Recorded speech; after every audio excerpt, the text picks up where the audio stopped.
Então, bom dia.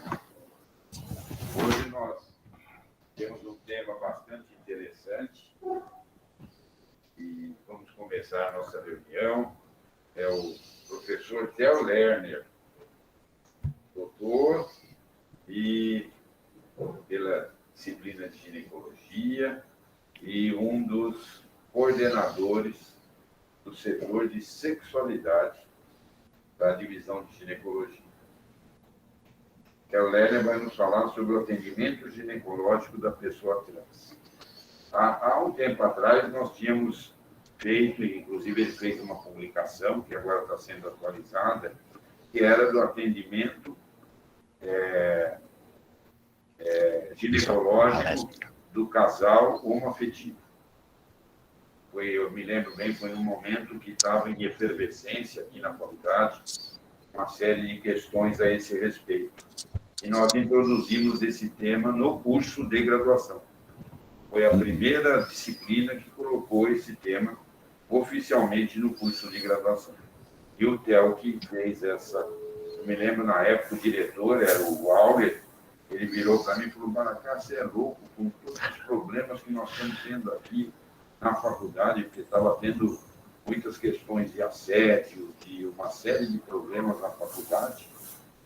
E falei, não, mas nós temos que colocar, é nosso dever colocar e trazer esse tema para os alunos. E os alunos adoraram, porque eles falaram para a gente: puxa, estamos no 5º ano e até agora nada sobre o casal homoafetivo foi discutido. Só que teve uma evolução muito grande nesse tema. E então nós mudamos para a pessoa trans. E o Theo vai, como grande estudioso desse tema, ele vai nos dar os conceitos importantes para que a gente possa nos sintonizarmos, vamos dizer assim, nesse atendimento ginecológico, que nós somos, na maioria das vezes, o primeiro a ser procurado. Então, Theo, por favor, a palavra é sua. Obrigado, professor.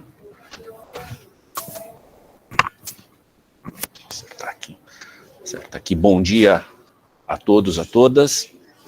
É um prazer estar aqui com vocês. Acho que o professor, agradeço muito ao professor pela oportunidade de a gente trazer a questão da sexualidade para a graduação, para a pós-graduação. A gente tem, no ambulatório de sexualidade, a gente tem o estágio, as estagiárias, tanto da endócrino quanto a estagiária própria aqui da sexualidade, passam com a gente. E o pessoal da graduação gosta muito, eles têm uma demanda muito grande para discutir esse tema. E o tema de sexualidade, ele é extremamente importante porque ele gera uma demanda muito grande dentro do consultório. Então, a gente vai conversar hoje um pouquinho sobre o atendimento para a população trans. Vamos ver aqui.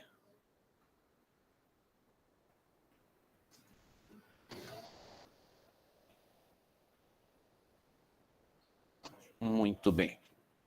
Então, vamos começar, discutindo o que é relação de gênero. Relação de gênero são regras, características, expectativas atribuídas a um indivíduo ou formas que a sociedade vai funcionar, tendo como base o sexo biológico das pessoas. Isso vai implicar numa série de permissões e proibições, o que a pessoa pode ou não pode fazer, como ela pode ou como ela não pode se expressar, como ela se coloca no mundo, e como é que isso é importante para a determinação da identidade pessoal. Então, estas regras, elas ajudam as pessoas, às vezes atrapalham as pessoas, para se identificar e se posicionar no mundo. O que é o tal do LGBTQIA? É uma sigla, que abrange todas essas variedades de gênero. Então, L para lésbicas, G para gays, bissexuais, transexuais, queers. A gente discutiu isso numa outra aula. É a questão do gênero enquanto não binário, enquanto um gradiente que não se encaixa dentro dessa binariedade, que é um tema para uma outra aula. As questões de intersexo, atualmente a gente fala distúrbios do desenvolvimento sexual, o termo intersexo ele cai um pouco em desuso, as pessoas assexuais e o mais é o etc. As pessoas sempre vêm perguntar o que é o mais.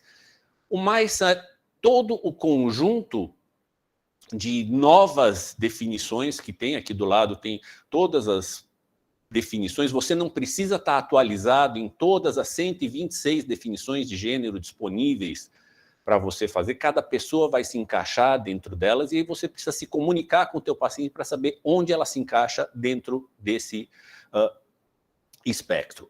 Nessa aula de hoje a gente vai falar mais especificamente das pessoas transexuais. E aí, o que são, como é que a gente vai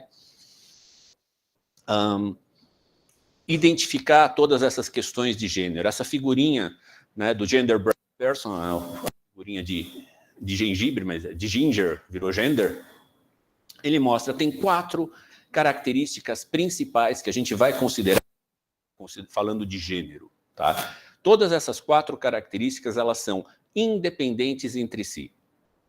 O primeiro é a identidade de gênero, ou seja, como a pessoa se enxerga dentro dos padrões de gênero sociais, se ele se enxerga como homem ou como mulher, tá? Se esse gênero de identidade ele é igual ao sexo biológico atribuído, né? Você diz que a pessoa é cisgênero.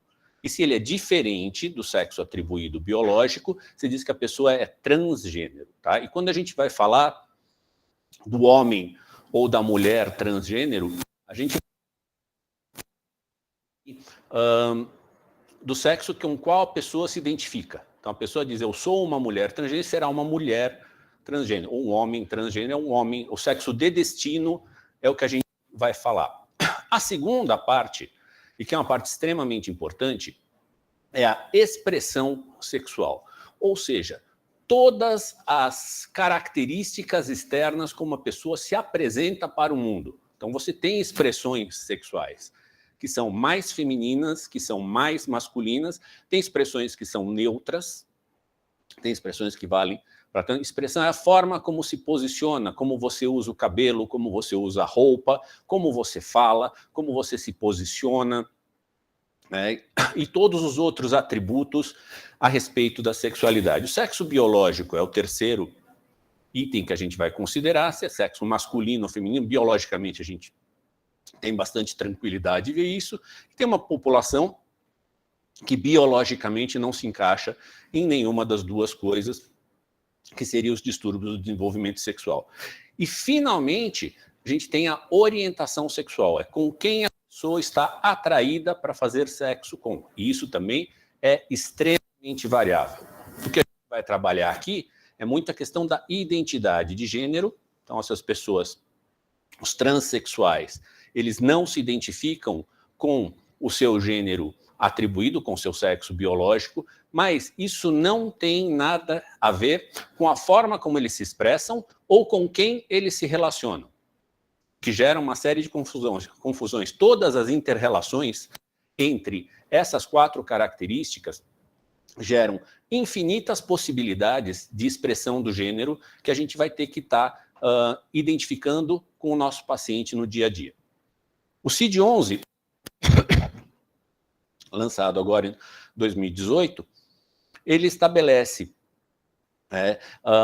pela primeira vez, ele estabeleceu um capítulo específico para os problemas ligados à sexualidade. O capítulo 17, ele vai trabalhar as disfunções sexuais, que é o que a gente trabalha lá no nosso ambulatório de sexualidade, e as questões relacionadas à incongruência de gênero. Essa é a definição do CID para incongruência de gênero. É incongruência entre o gênero vivenciado do indivíduo e o sexo atribuído, que leva, às vezes, isso é importante, não é sempre, a um desejo de transição para viver e ser aceito como uma pessoa do gênero com o qual ele se identifica.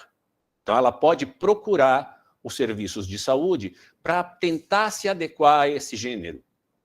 E a gente vai ver todas as alternativas que eles têm ao longo dessa aula para tentar se adequar a esse gênero. Então, muitas vezes o que eles buscam é a expressão da sexualidade, né, a expressão de gênero adequada ao gênero que eles desejam. tá? Então, o diagnóstico não é atribuído para adolescência e idade adulta, não é atribuído na infância, isso é um outro código que a gente não vai abordar hoje, né?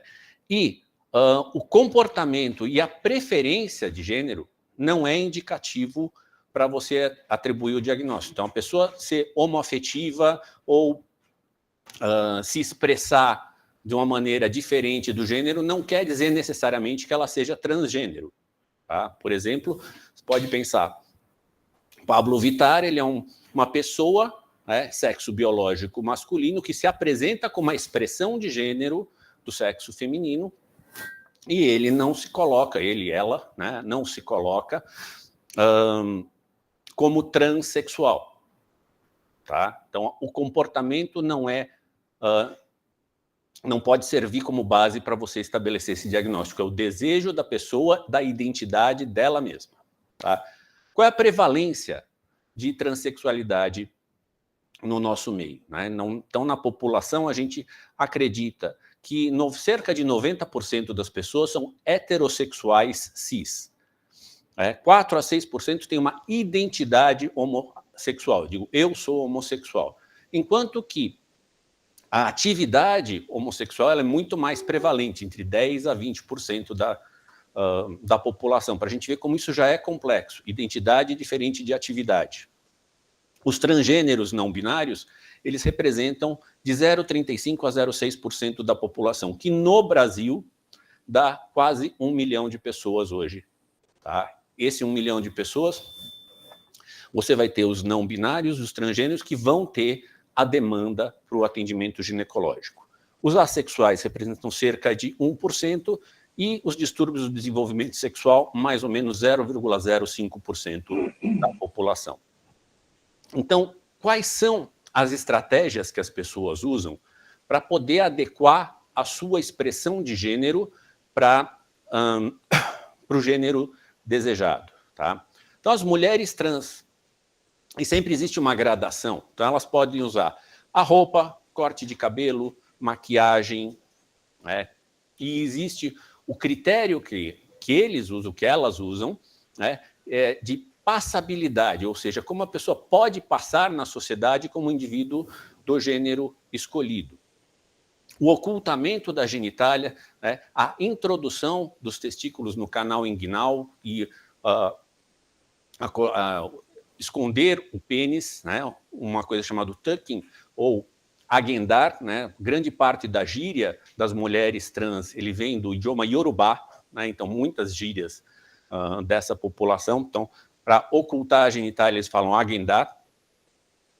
A hormonização para a obtenção dos caracteres sexuais secundários, né, normalmente por meio de estrogenização, né, evitar o etinilestradiol, pela questão hepática, pela questão dos lípides, né? O uso de antiandrogênios, em geral, ciproterona. Tá? A gente não vai falar aqui de doses de medicamentos. Né? Dentro dessa graduação, alguns podem chegar à realização de cirurgia. Então, cirurgias da face, do pescoço, para adequação e redução dos caracteres causados pela androgenização prévia, né? A mamoplastia de aumento, tá? E a anelvulvovaginoplastia, que a gente vai falar um pouquinho. As técnicas para a realização da anelvagina consiste na tunelização, né, a retirada do pênis e testículos, né, criação de um túnel para fazer a anelvagina e ser uma reepitelização por várias técnicas, que pode ser pela inversão da pele do pênis e colocação dentro desse túnel, uso de um retalho de pele, pode ser um retalho abdominal, pode ser um retalho de raiz de coxa, isso é a critério do cirurgião, ou uma alça intestinal para essa neovagina. Né? A neovagina, ela pode ter como principais complicações as fístulas retovaginais, né?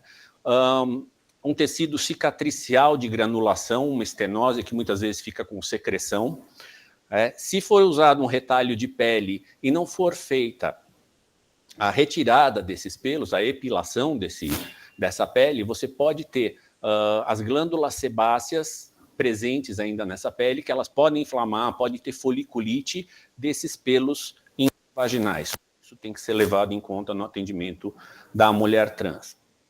A neovagina apresenta como característica um pH médio de 5,88, tá? Ela é diferente da vagina fisiológica, tá? Variando entre 5 e 7. A mulher com neovagina, ela tem que usar continuamente dilatadores vaginais para prevenção da estenose. Então, tendo atividade sexual ou não, ela tem que estar fazendo uso de dilatadores para prevenção da estenose. A próstata não é retirada na neovaginoplastia. Então, ela fica localizada na parede anterior da neovagina. Então, o toque vaginal ele passa a ser uma alternativa melhor para acesso a essa próstata do que o toque retal. E para a gente examinar a neovagina, usar um anoscópio ou um espéculo pequeno com todo o cuidado. Então, a gente tem que investigar, quando a gente está investigando uma mulher com neovagina, se ela está satisfeita com a profundidade vaginal, qual que é o uso que ela faz, se essa neovagina está satisfatória ou não. Se ela tem controle urinário esfincteriano, se tem alguma lesão neurológica dentro desse processo, tá? Se ela tem sangramento, se ela tem corrimento. Cerca de 25% das mulheres com neovagina apresentam uma queixa de odor fétido vaginal, que precisa ser investigada. Os homens trans, desculpe, os homens trans também passam pelas mesmas questões nas estratégias dele para se expressar enquanto homens. Então, a roupa mais masculinizada, cortes de cabelos mais masculinizados, enfaixamento e compressão da eliminação da mama visível, muitas vezes. Como a mama é uma das partes visíveis relacionadas ao gênero, muitas vezes ela é uma causa muito grande de disforia, especialmente em quem tem mama volumosa. Tá? Então, elas podem fazer enfaixamentos. Agora existem os binders, que são essas camisetas, essas blusas, são blusas de compressão que têm por objetivo achatar o tórax e deixar o tórax mais liso. Tá? Outra coisa que os homens usam é o packer. É uma especial de tecido, pode ser de plástico, que simula o volume do pênis dentro da calça. Tá? Então, ele faz volume, tá? Porque é uma das expressões de gênero, assim como a mama não pode aparecer, o volume na calça é interessante como expressão de gênero masculina. Então, ter volume dentro dos shorts, do calção, é interessante. A capacidade de urinar em pé, aqui embaixo dá para ver uma prótese, que ele encaixa e ele consegue urinar em público. Isso muito mais para fazer isso em público, poder entrar num banheiro masculino e urinar em pé, que é uma característica masculina que é extremamente desejada por eles. Poder ter relação. Existem cintas ou roupas de baixo especiais que permitem encaixe dessa prótese para que ele consiga penetrar o parceiro ou a parceira, né, de uma maneira compatível com a expressão de gênero. A androgenação hormonal é uma opção para a obtenção dos caracteres sexuais secundários, seja a barba, seja aumento da musculatura, e, finalmente, a cirurgia. Tá? Quais são as possibilidades de hormonização que a gente tem para os homens trans? Então, a primeira coisa que se deseja, né, que eles desejam, é suspensão dos ciclos menstruais. Tá? E, para isso, muito indicado acetato de medroxiprogesterona, seja por meio intramuscular, ou seja, por um sistema intrauterino, e a obtenção dos caracteres sexuais secundários por testosterona, IM ou transdérmico. Via oral não é recomendado. Tá? Cirurgias, a mais procurada, mastectomia redutora. Tá? Hoje à noite a gente vai ter uma live sobre mastectomia redutora em homens trans. A doutora Ana Lúcia Cavalcante vai dar no Instagram, quem tiver disponível acessar o perfil dela, vai ser bastante interessante. A histerectomia, salpingo-oforectomia, né, isso são cirurgias que a gente faz aqui no departamento. Né. A vaginectomia e a metoidioplastia, tá? A metoidioplastia eu vou explicar, né, estão disponíveis no SUS desde 2009. Metoidioplastia é a liberação do ligamento suspensor do clitóris, o clitóris já hipertrofiado pela androgenização, para ele avançar mais um pouquinho, criar um volume, criar um falo. Isso é possível dentro do SUS desde 2019. Tá? A neofaloplastia, que é a construção de um falo funcional para urinar em pé, para você poder penetrar, ainda só é possível em serviços em caráter experimental, normalmente em serviços universitários, e não está disponível amplamente. A questão técnica de você criar um falo e uma uretra funcional ainda é muito complexa e a gente ainda não está padronizado para que a gente possa fazer isso de uma maneira extensiva para todo mundo. Então, dentro dessa população, quem precisa do ginecologista? Quase todo mundo. Todas as mulheres de todas as identidades, as lésbicas, cis, as mulheres trans, as bissexuais, queers, intersexos, assexuais também precisam do ginecologista, os homens trans e os intersexos. Todo mundo tem demanda para atendimento ginecológico em algum momento e em algum grau. Essa população tem uma grande dificuldade em acesso à saúde. Primeiro, os profissionais não estão preparados para recebê-los. O profissional tem medo de abordar a sexualidade. Isso é uma coisa que a gente aqui está tentando mudar gradativamente, que o profissional tenha tranquilidade para abordar questões sexuais. O profissional tem medo da reação da paciente, dele falar o pronome errado, dele chamar a paciente do jeito errado e a paciente não gostar e a paciente é uma queixa. E tem muita dificuldade por não saber lidar com essas questões, como orientar ou como encaminhar essa paciente. Já a paciente, por sua vez, ela já tem medo do julgamento do médico, julgamento moral, do que esse médico que ela não conhece, o que ela vai pensar a respeito da sua expressão de gênero, da sua identidade, de toda essa questão. O preconceito é muito prevalente. Essa pessoa está chegando no médico depois de uma vida inteira de preconceitos, de uma vida inteira de rejeições, uma vida inteira, então ela já vem extremamente armada, extremamente desconfiada para a consulta. Tem muito medo da reação negativa do médico. A reação negativa do médico não precisa ser extrema, pode ser uma pequena reação. Essas pessoas são extremamente sensíveis e elas se retraem no atendimento. Então, os médicos têm vergonha de falar, as pacientes têm vergonha de falar, e isso precisa mudar, a gente precisa ter essa liberdade. E como é que a gente resolve isso? Estabelecendo um bom vínculo com o paciente, podendo conversar com ele. Você não precisa saber tudo sobre todos esses conceitos que eu falei anteriormente, para você poder se comunicar com o paciente. Teu paciente pode te informar como ele ou ela quer, como ele ou ela quer ser chamado, tá? E essa é uma questão importante, a gente fica pensando muito em nome social, às vezes para eles pronome é uma coisa muito importante, tem ele, tem ela, tem outros pronomes que podem ser usados. Quem é que vai dizer isso para você? A paciente, tá? Isso a gente tem que deixar o paciente nos orientar em como a gente pode ajudar ela. Então, a consulta ginecológica é igual à consulta ginecológica de qualquer um. Tem que ser respeitoso, você tem que ser acolhedor, tem que verificar o nome, o pronome que precisa ser usado.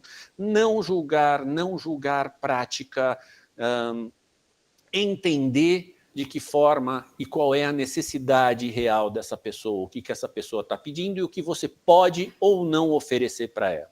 Fazer uma anamnese detalhada, inclusive da vivência de como foi esse processo de se passar de uma identidade para outra. Esses processos, em geral, eles são dolorosos, esses processos são traumáticos, tá? Então, muitas vezes, só de oferecer para a pessoa a oportunidade de ouvir com interesse como é que isso está sendo para a pessoa, isso muitas vezes já ajuda na criação desse vínculo com a paciente. A história sexual tem que ser completa, porque você não sabe como a pessoa atua, como funciona, como não funciona, que tipo de relação, que prática sexual essa pessoa tem.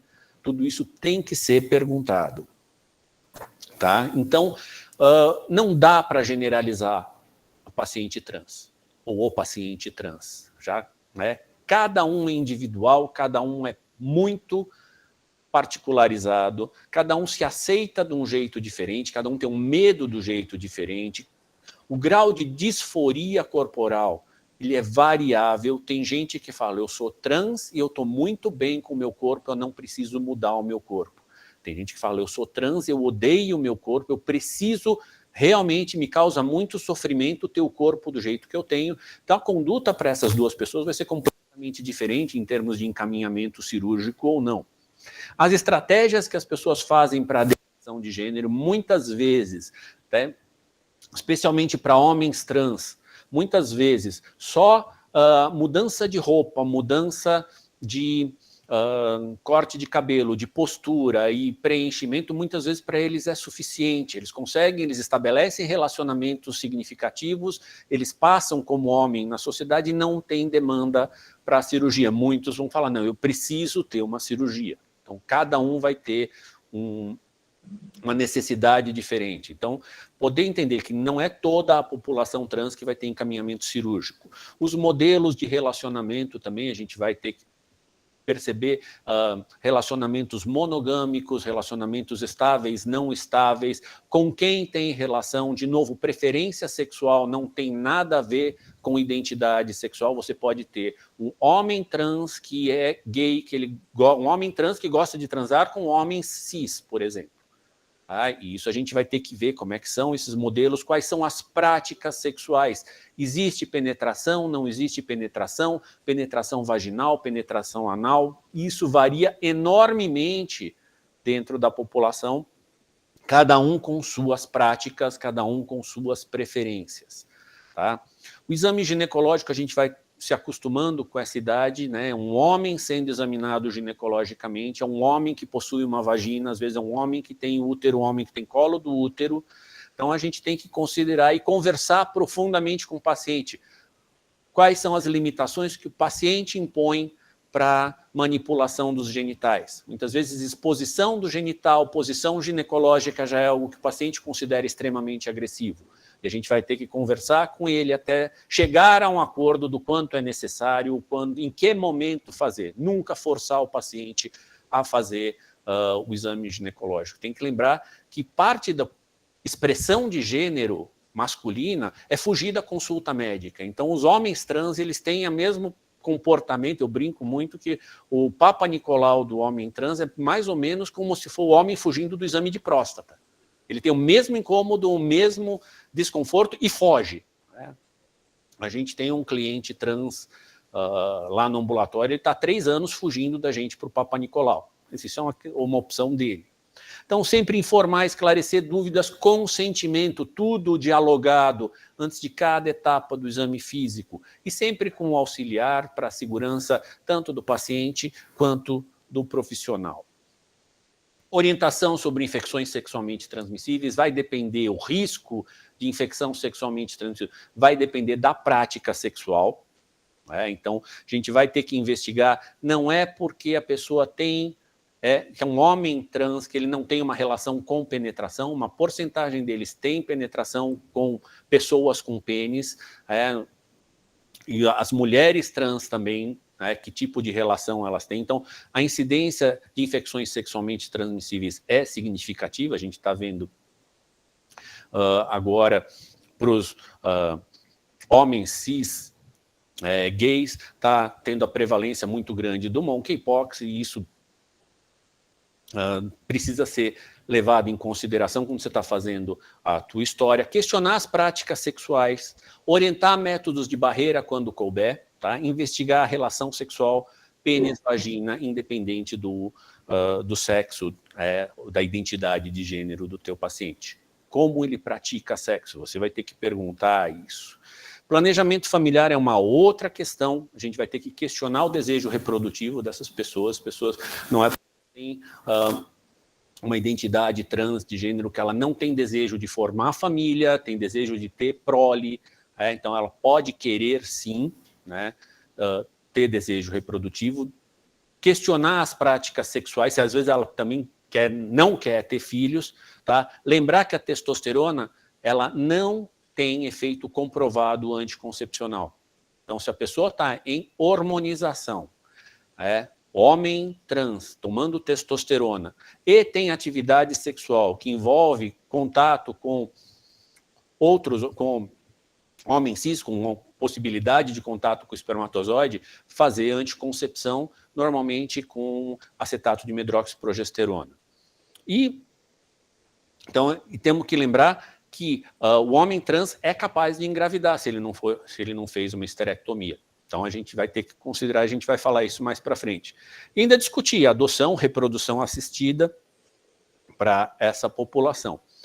Gravidez trans, mais importante, o homem trans, ele é capaz de engravidar, tem que interromper a androgenização antes da implantação desse embrião, ou da fecundação. Tá? Não tem um prazo determinado na literatura para essa interrupção.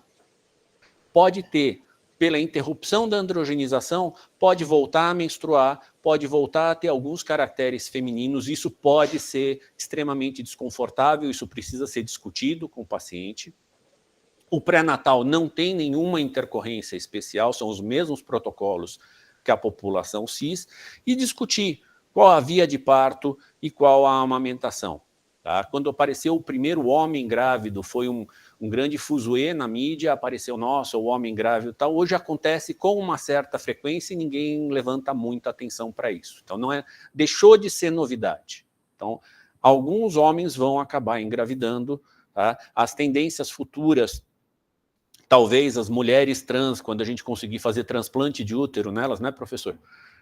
Talvez elas consigam querer engravidar, mas isso é uma tendência para o futuro que a gente não precisa se preocupar nesse momento. Tá?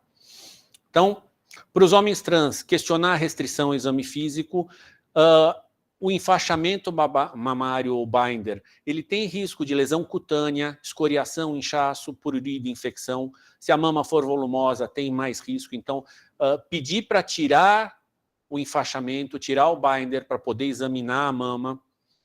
O screening para câncer de mama, se não for mastectomizado, é o mesmo protocolo da mulher cis, não muda nada. Tá? O câncer cervical para o homem trans não tem guideline específico. Tá? Se tiver muito desconforto para lidar com a vagina, oferecer autocoleta. A gente tem algumas experiências com autocoleta aqui também que são bastante interessantes. Tá? Os homens trans em terapia hormonal, a gente tem que pensar também, prestar atenção na atrofia, na secura vaginal, que pode levar à queixa de dor se ela usa a vagina para penetração.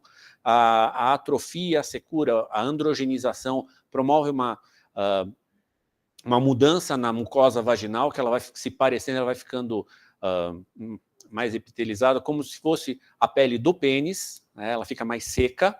Então, se necessário, estrogênio tópico. O estrogênio tópico não vai induzir caracteres sexuais femininos que não são desejados. Muitos homens trans referem cólica com o uso da androgenização. Tá? Então, a gente tem que investigar todas as causas inflamatórias, infecciosas, descartar a endometriose, descartar a infecção, e evitar picos de testosterona. Para esses homens trans, se você diminui o nível da testosterona, evita grandes flutuações, você muitas vezes resolve essa cólica. E você pode resolver com o uso de anti-inflamatórios não hormonais ou relaxantes musculares. Você vai ver, por conta dessa atrofia, um aumento da incidência de infecções do trato urinário. Tá? E se tiver escape, sangramento, também você vai bloquear com Depo-Provera ou um SIL. Tá? A androgenização, ela causa alguns riscos ainda, alterações hematológicas, policitemia, aumentando o risco de eventos trombóticos, dislipidemia, aumento de risco de disfunção hepática, aumento do risco cardiovascular, acne, e infertilidade. Apesar de não ser anticoncepcional, pode levar à infertilidade. Então, se você vai, antes de iniciar uma transição com androgenização, talvez pensar em criopreservação de gametas se houver interesse reprodutivo futuro. Tá? As mulheres trans têm que fazer screening para câncer de vagina, de neovagina. De colo, elas não têm. Existe risco de infecção do HPV na neovagina. É extremamente importante para elas passar no ginecologista enquanto identidade de gênero. tá? E você vai ter demandas, às vezes, de mulheres trans não operadas que querem passar no ginecologista porque isso é importante enquanto identidade de gênero. Tá? O screening para câncer de mama na mulher trans, ele é a partir dos 50 anos de idade e pelo menos 5 anos após a hormonioterapia, porque tem uma exposição menor ao estrogênio, né, e à progesterona ao longo da vida. Muitas vezes elas usam próteses ou preenchimentos com silicone industrial, então para fazer o screening às vezes é recomendável a ressonância magnética. Tá? Além disso tudo, a gente tem que prestar atenção. Questão da obesidade, especialmente homens trans, tá? Questões de saúde mental, a população trans, ela tem um índice de suicídio maior que da população em geral. Situações de violência doméstica, né? Todas essas questões relacionadas ao gênero, muitas vezes elas estão ligadas a situações de abuso, né? Os riscos cardiovasculares associados à terapia hormonal. Rastreamento do câncer de próstata nas mulheres trans, você pode avaliar através do toque vaginal, mas é sempre interessante ter o urologista que está mais acostumado a lidar com as próstatas para ver se tem alguma alteração. E pacientes pós-gonadectomia, tá, elas têm que ser feito um rastreamento mais precoce para osteoporose. Tá? Então, a gente já está acabando aqui. Qual que é o nosso desafio? Então, a gente tem que adequar os nossos serviços. Então, como é que a gente vai adaptar os serviços projetados para o sistema binário, homens binários, para as pessoas não binárias? A gente tem que ter cuidados na recepção, registrar o nome e pronome preferido pela pessoa, cuidados com o alojamento, banheiro, onde essa pessoa vai ser alocada dentro da nossa enfermaria, onde essa pessoa vai ser colocada, inclusive dentro do ambulatório da gineco, tem um homem circulando, como isso impacta para as pacientes cis da rotina, como é que a gente vai colocar isso, se precisa de um espaço junto, separado, isso tudo é passível de discussão.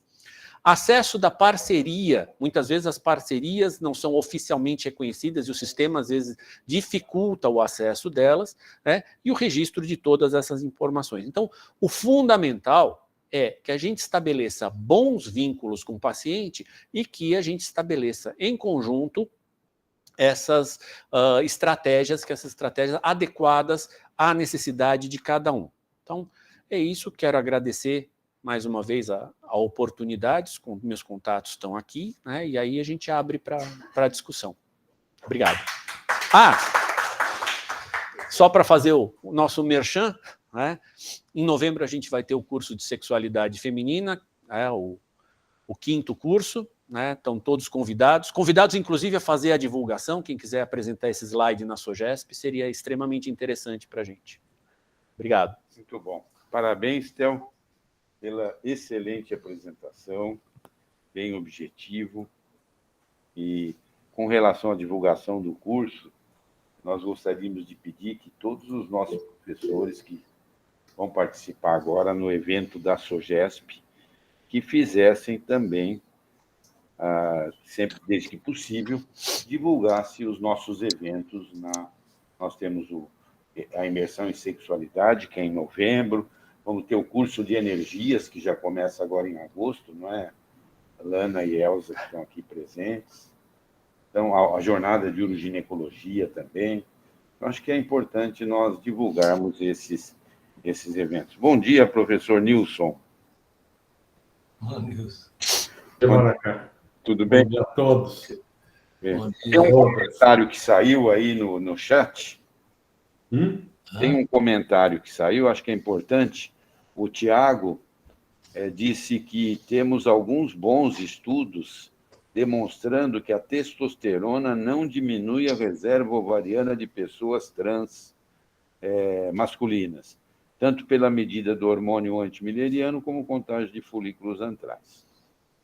Os resultados de estímulo ovariano para congelamento de óvulos ou FIV em homens trans que usaram testosterona é igual ao de mulheres cisgênero da mesma idade. Então, esse é um comentário que foi feito. Eu vou, temos 2 inscritos, o Pedro Montelione e o Filassi. O Filassi se inscreveu antes, Filassi, mas como esse comentário é ligado à reprodução, e o Pedro está inscrito em seguida de você, então eu vou tomar a liberdade de passar a palavra para o Pedro Monteleone primeiro. E depois, professor José Roberto Opilassi. Muito obrigado. Até aproveitando, como o professor falou, é o gancho, né, o Theo, infelizmente no nosso serviço a gente ainda não consegue oferecer as técnicas de preservação da fertilidade através de congelamento de óvulos, em função das nossas próprias limitações, mas nesse tipo de situação, nesse público, essa é uma demanda real. Né? E eu me deparo com dois problemas quando eu vejo esses casos no consultório. O primeiro é que os indivíduos eles são informados tardiamente da questão da preservação da fertilidade e já estão em tratamento hormonal para adaptação à configuração que eles preferem ter, e muitas vezes isso acaba trazendo um comprometimento no tratamento tanto para a fertilidade como para a preservação da fertilidade, porque o uso de hormônios para estimular a ovulação vai trazer de volta todos os efeitos, os caracteres secundários hormonais que foram bloqueados e tentados inibir durante muito tempo. Então, isso acaba sendo um transtorno, né? Tanto para o indivíduo que não quer voltar à apresentação anterior, como para o tratamento em si. E muitas dessas pessoas são submetidas a cirurgias no aspecto reprodutivo até mutilador, sem o informe anterior em relação a isso. Então, acho que essa demanda da preservação da fertilidade e da questão da capacidade da fertilidade nesses indivíduos tem que ser abordada de uma forma mais clara para eles. Quando eles chegam para a gente, eles não estão cientes de que é necessário fazer estimulação, eles não estão cientes dos procedimentos que vão ser submetidos, né, ultrassom transvaginal, aspiração folicular e coleta de sêmen. Isso é um transtorno no atendimento. Então, assim como você abordou no começo, né, não é só uma questão da dificuldade que a gente tem do tipo de abordagem com esse indivíduo, mas também da falta de preparo que ele chega para nos encontrar. Né? Então, eu queria ouvir a sua opinião em relação a isso. Pedro, eu acho que você tem razão. Eu acho que a dificuldade, né, e o que a gente precisa é ter um serviço que vá abordar isso de uma maneira clara desde o começo. Porque muitas vezes a demanda dessas pessoas começa muito antes delas chegarem no serviço. E o que elas querem, muitas vezes elas estão focadas, é fazer a transição da expressão de gênero para elas poderem ter um pouco de paz de espírito. A questão de desejo reprodutivo, muitas vezes ela fica em segundo plano.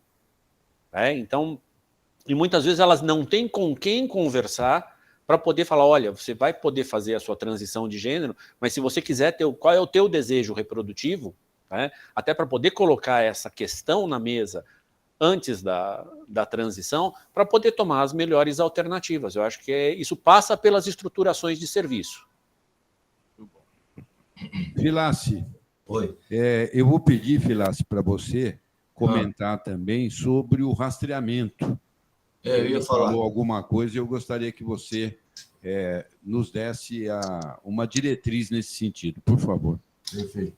Bom, parabéns, Theo, muito bom, excelente. Você está dando condições para... Eu tenho alguns casos já desses assim, realmente a gente tem que ficar pisando em ovos para não dar a bola fora, né? Mas, assim, eu comentar sobre o screening que o professor pediu, eu discordo, porque isso é cópia de americano, né? Americano começava o screening com 50 anos, e aos 40 eles entrevistam as mulheres para ver se elas querem ou não. Agora já mudaram, já saiu lá que agora pode fazer. No teu slide estava escrito, começa 5 anos após a hormonioterapia. Mas normalmente começa com 20 anos a hormonioterapia, 25, por que vai fazer o screening com 50? E o screening, no Brasil, é muito mais fácil de ser feito, porque todo ginecologista tem um ultrassom, quase todos têm ultrassom no consultório, e não custa nada fazer uma ultrassonografia para ver a presença de alguma nodulação. A mamografia é para ver microcalcificação, mas eu acho que tem que começar com 40 anos a mamografia. Antes, não custa nada fazer um screening entre aspas, com ultrassom, entre 30 e 40, porque essas pessoas estão fora do habitual e nós não temos nenhuma estatística. Vamos ter daqui 10 anos, que agora virou moda no mundo, todo mundo está fazendo isso. Né? A hormonoterapia quebrou o tabu, que você falou, tem homem grávido. Né? Então, nós vamos ter isso. Eu acho que tem que fazer, sim. No Brasil, 10% das mulheres dos casos de câncer de mama tem menos de 40 anos. Nos Estados Unidos é 5%, 6%. Aqui é diferente. Então, a gente tem que fazer copiado nosso. Né? Tá bom? E eu vou te fazer uma pergunta. Nós estamos com um caso lá, ainda não está resolvido. Há 5 anos atrás, é uma mulher trans. Espera aí. Não, homem trans. Teve câncer de mama, 5 anos atrás, não quis fazer nada, mandou fazer mastectomia. Óbvio, uma mastectomia e tem outra mama. E agora ela procurou, porque ela quer que tire a outra mama também, faça uma mastectomia contralateral, e ela disse que o sexo dela é fluido. E a gente não sabia o que era isso, né? Então, assim, fluido, né? E aí ela está na endócrino, o pessoal da endócrino, tem um pessoal lá que faz isso, né? Você deve estar relacionado.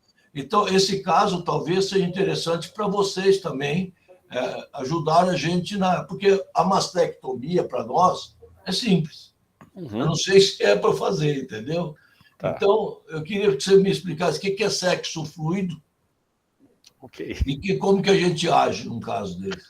Tá. Primeiro, ouvir o desejo do paciente, né? Independente do nome ou do rótulo que coloca para o sexo. Tá?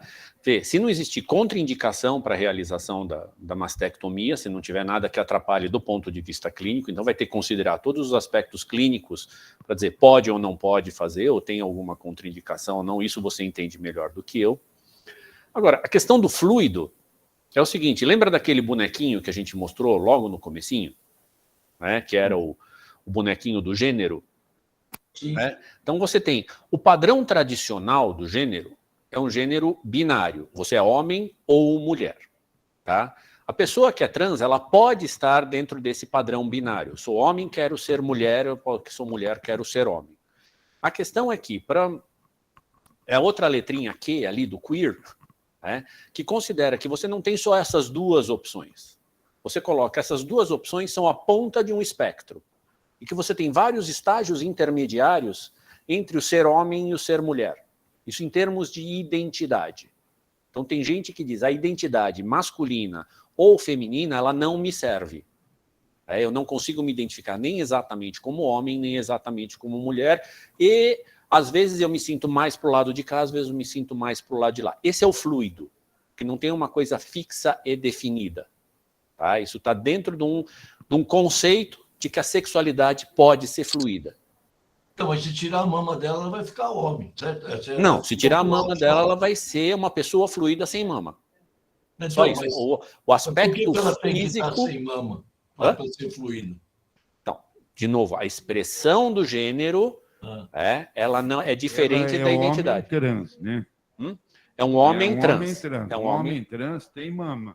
E você concorda que, então, que se ela deseja, é para fazer? Se ela deseja, é para fazer. Então ela vai ser encaminhada para vocês e essa mastectomia vai ser feita aí no HC pelo nosso pessoal, porque ela não tem câncer, né? Lá no ICESP é para tratar câncer. Então fica interessante, aí vocês fazem... Eu vou pedir para encaminhar para você... Eu especificamente eu não faço a parte cirúrgica, mas pode encaminhar para nós e a gente reencaminha aqui dentro para a gente ver. Sim. Não, para pensar como que faz, porque... É esse o fluxo. Perfeito, o fluxo está certo. Vai lá para eu resolver isso, eu não sei resolver isso. Não é uma questão... Não tem câncer lá. Não tem câncer. Pode Acho que deixar. a ideia, talvez, é pensar isso já no diagnóstico inicial.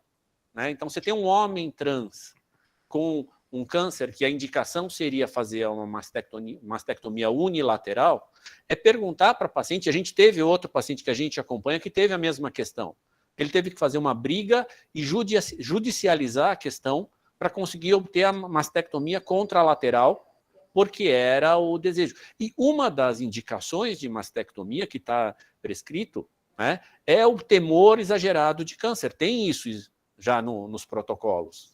Né? Então, legalmente, nós estamos respaldados, é isso? Sim. Juridicamente. Existe respaldo jurídico para você fazer uma mastectomia bilateral nessa paciente. Eu acho que a questão é entrar em discussão com a paciente, eu faço uma e faço outro procedimento depois, você aumenta o risco cirúrgico, é mais uma anestesia, mais um tempo cirúrgico, mesmo a mama que não tem câncer, porque se ela for entrar no protocolo do ambulatório trans para fazer a mastectomia redutora só para fins estéticos, ela vai fazer também, ela tem o direito, ele tem o direito, né? Eu sempre me atrapalho com os pronomes, veja que não é exclusividade de ninguém, então ele tem o direito de fazer essa mastectomia. E você está respaldado para fazer a mastectomia bilateral se houver o consentimento e o desejo expresso do paciente para fazer isso. Perfeito, né? Perfeito. Professor Nilson Melo.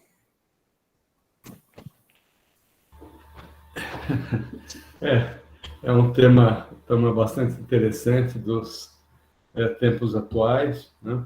Eu acho que a única coisa, excelente a sua apresentação, Theo, excelente, você tem, mais importante que você tem vivência, você tem experiência, você consegue colocar os óbices, né, que apresenta. Só a guisa de contribuição, o Depo-Provera talvez não seja o mais adequado, né, para sangramento. O melhor seria os progestagênios por via oral, são mais adequados, o ácido tranexâmico, né. Lembrar que o Depo-Provera foi muito utilizado em homens mais agressivos, né? Também como principalmente aqueles que têm XXY, né? Que são bastante agressivos, e eles diminuem um pouco a libido, né? Que eu acho que é um outro ponto importante que nessas situações seria acho que desaconselhável e ruim, né? Então, é interessante. Eu acho que isso faz a gente refletir um pouco, né? Quer dizer, já existe o mérito, se deseja fazer uma mastectomia, fazer. Se uma mulher também desejar fazer uma mastectomia sem ter absolutamente nada, também nós podemos fazer, não é isso? Tá? Eu particularmente, posso não fazer, porque eu acho que não tem indicação e não vou submeter a um risco, mas do ponto de vista do direito dela, ela direito tem o da direito, paciente. tá? É o direito sempre do paciente. Tá? Eu acho que isso é importante, porque o direito do paciente é um desejo dela, também ela tem que respeitar o direito do médico de fazer ou não fazer. Claro. Né? São direitos que a gente tem que lembrar. Recíproco, né? Sim. Então é isso, mas parabenizar você, que é um tema difícil, né, para todos nós no dia a dia, e que está aumentando muito a frequência. A gente vê muito isso hoje a nível do consultório. Muito bom. Só para, antes de encerrar, lembrar que quando a Elaine Frade veio, nos fez uma palestra aqui, nós já combinamos com ela e estamos preparando um ambulatório nosso para receber os casos, para que a gente faça o acompanhamento também. Isso ficou bem definido. Então, tá no projeto. Em breve nós vamos ter notícias sobre isso. Perfeito. Tá bom? Então, muito bom. Parabéns, Theo, mais uma vez. Obrigado. E o texto, hein, Theo? O texto, a atualização do antigo texto do atendimento ginecológico do casal homoafetivo para atendimento ginecológico da mulher trans. Da pessoa trans. Da pessoa trans, isso. Okay. Tá bom? Então, um bom dia e bom congresso da SOGESP. Sim. Para nós todos. Para todos nós. Aquele abraço. Um abraço, bom congresso a todos. Uma boa semana. Muito frio.